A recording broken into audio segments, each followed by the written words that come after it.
Hey everyone, I hope you guys have had a good week. Hope you're staying warm. Hopefully it's going to get warmer in the next couple of days.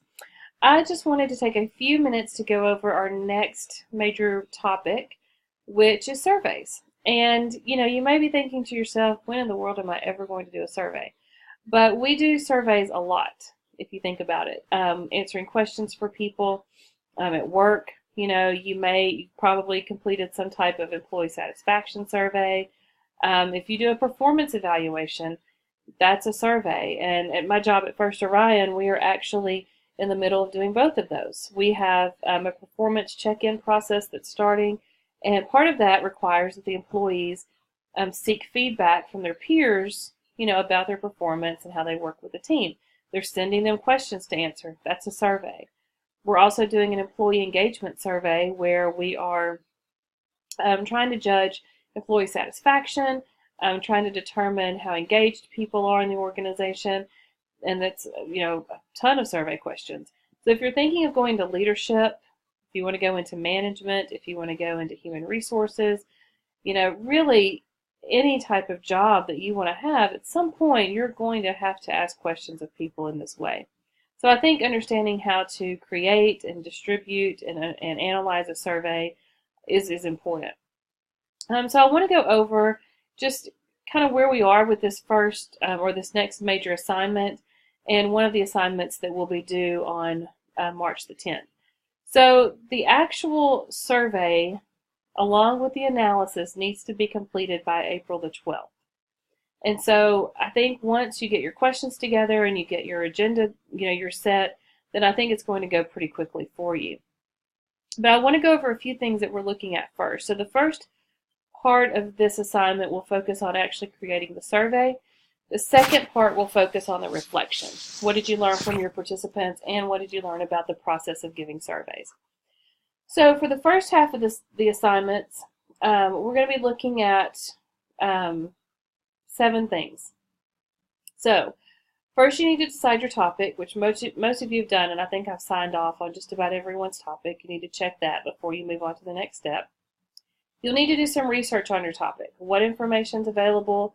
What are the common views related to your topic? And what do you want to focus on related to your topic? Then number 3, are you going to do a qualitative or quantitative survey? Qualitative has more open-ended questions. You're looking for people to just give their opinion freely.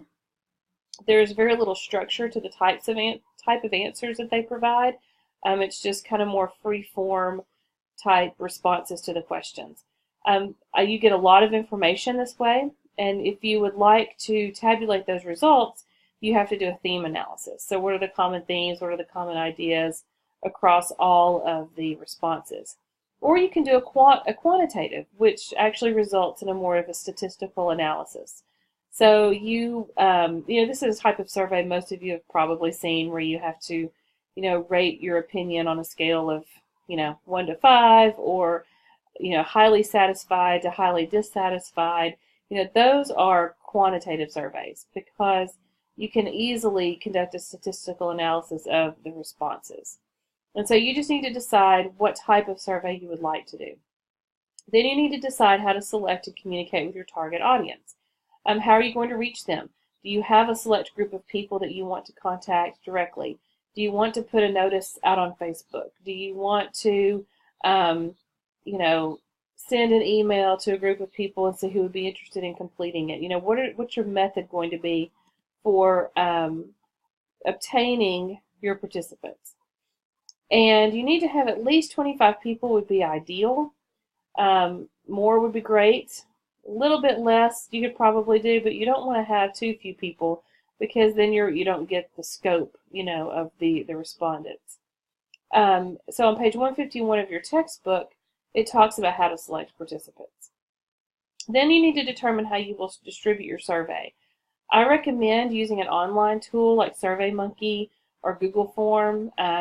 Those will actually tabulate your results for you, which is very helpful. SurveyMonkey, both of them are free, but SurveyMonkey is a little bit more of a sophisticated tool, and you can do free surveys just by creating an account. It's very easy to use, and I'm happy to help you once you decide, kind of which tool you want to use. Then you need to determine your questions. So take a look at pages 139 through 151 for the question guidelines. And you have to remember, all of your respondents have to receive the same question, no variation and no additional questions. For the information and the results to be valid and reliable, your respondents need to have been asked the same questions. Again, your survey window will close on March the 31st, and then you'll have time to tabulate your results and write your reflection before April 12th. Now, the first assignment related to this is due on March the 10th. So I just need to know 4 things. What research have you conducted on your topic? What are the common views? What do you want to focus on? The second is, how are you determining your participants? The third, how will you distribute your surveys? And then the fourth is an actual agenda of your questions. And so you'll need to kind of write them out, type them out in the order that you would like to ask them. Make sure you follow, kind of a sequence. And again, we talked about those in Chapter 4. And also try to have at least 8 questions. A couple more wouldn't hurt. If we get too few questions, again, you don't really get the kind of scope of information that you might want to really understand their views on your topic. So this will be the first thing that we're working on. It's due March the 10th. While your survey is not due until April 12th, that's quite, it's a few weeks from now.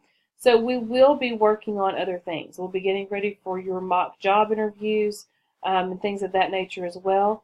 So just know that the survey is something that you're going to be working on concurrently with a few other assignments to get you ready for our next unit.